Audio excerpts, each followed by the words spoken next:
Strategies of interest groups, how they influence policy and reach their goal of having lawmakers write laws that support the interest groups' concerns. The most important tactic that an interest group can use to influence lawmakers is providing credible and highly technical information to lawmakers. Congress members are not geniuses at everything they write laws about. I'm sorry, that was probably a news flash for y'all.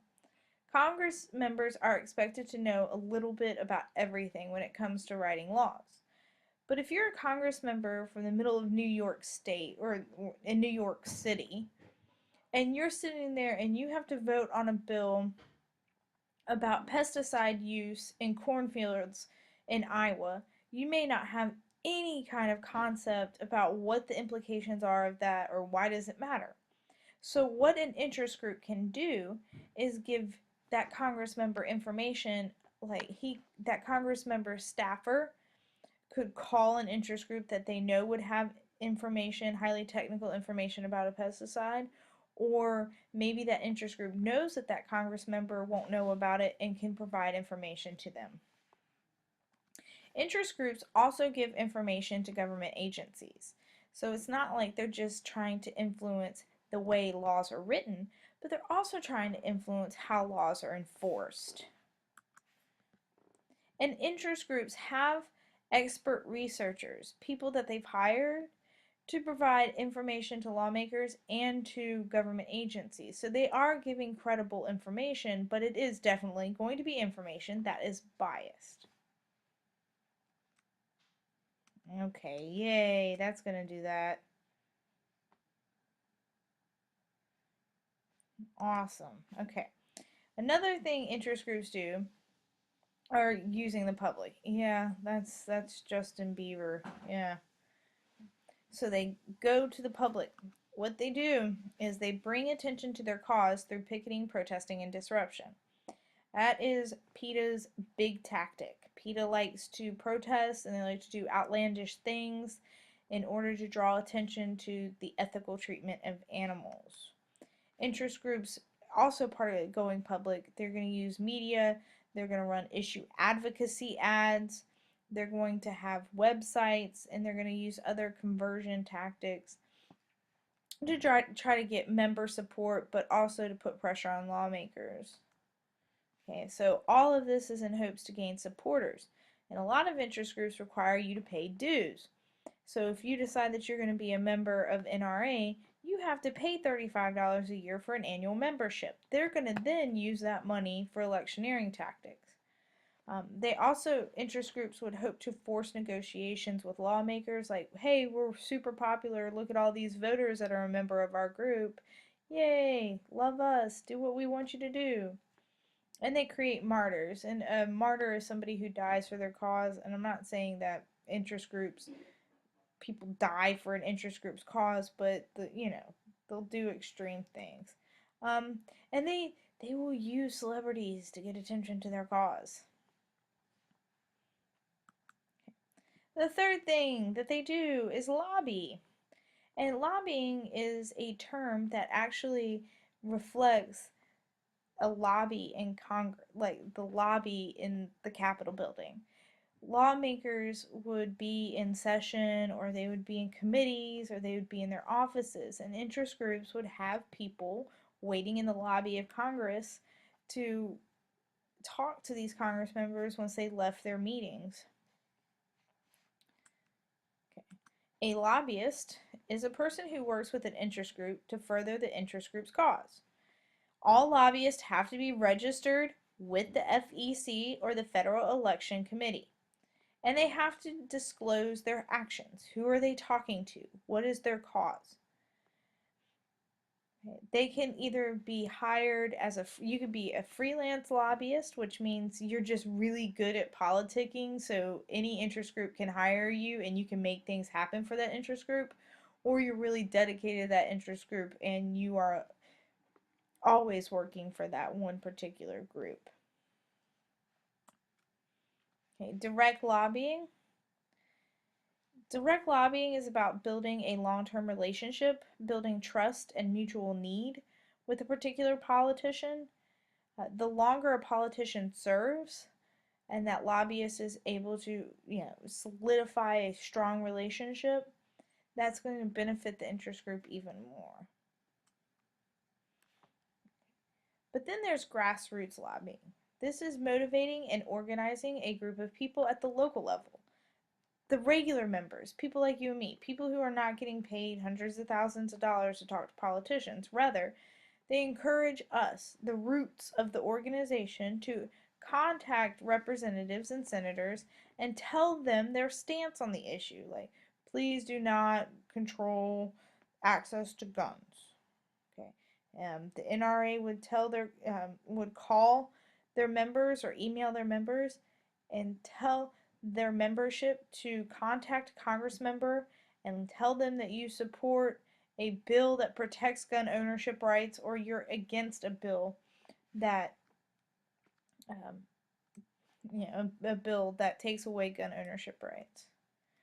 Super lobbyist Jack Abramoff, he was known for being really good. He was one of those freelance lobbyists. He would get hired by people. He was just really good at politicking until he got caught being crooked.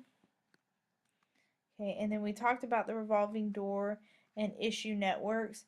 The revolving door, a lot of the people who are lobbyists once worked for Congress. A lot of people who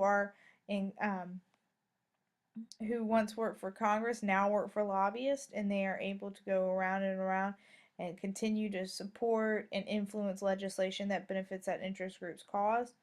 Um, Iron Triangle. The Iron Triangle, remember, is made up of three components: interest group lobbyists, congressional committees, and government agencies. And it is a mutually beneficial relationship where it's quid pro quo all around. Every single group can do something that helps the other part of the Iron Triangle.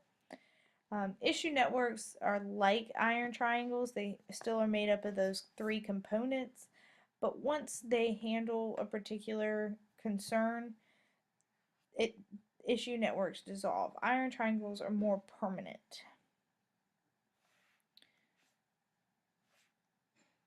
Okay, the fourth thing interest groups do is electioneering.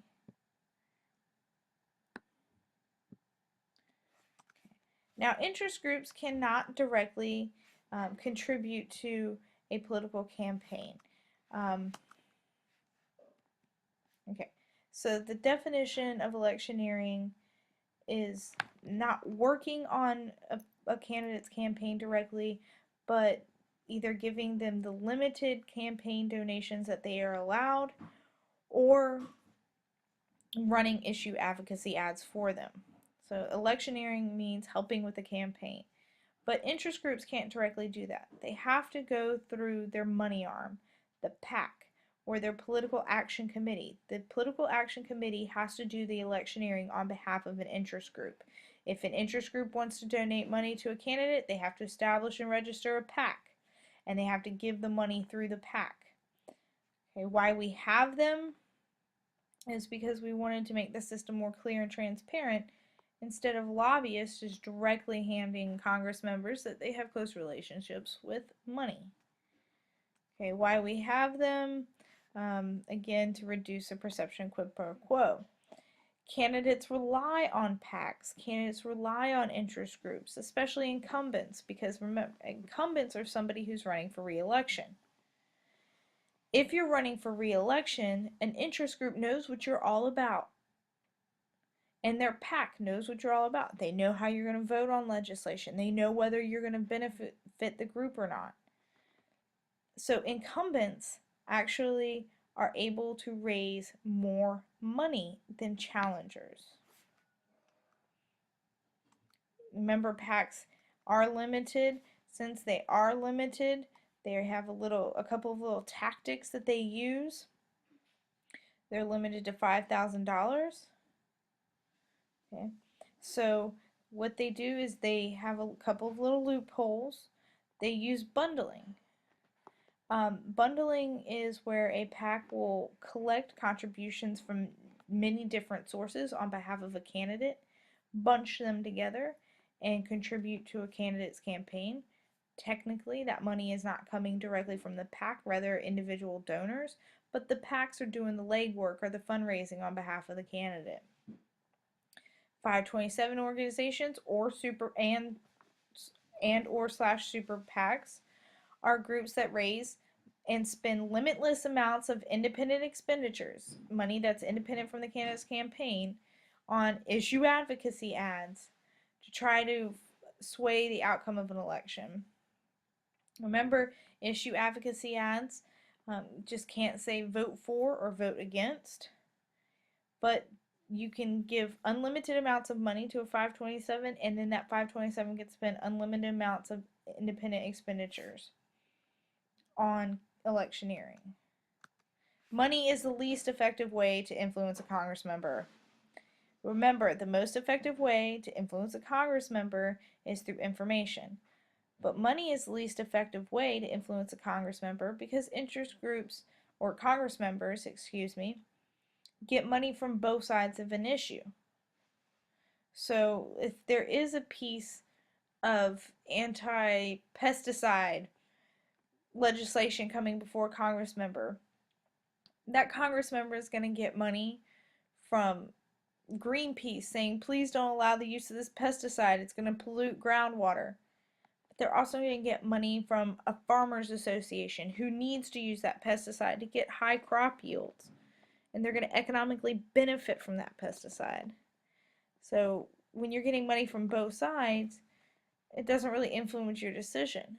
But the information that they get from Greenpeace about water table pollution, or the information that they get from the farmers about crop yields, is actually more important than the money they get for their campaigns. Let me double check what's next. I will do again with the money on the next video.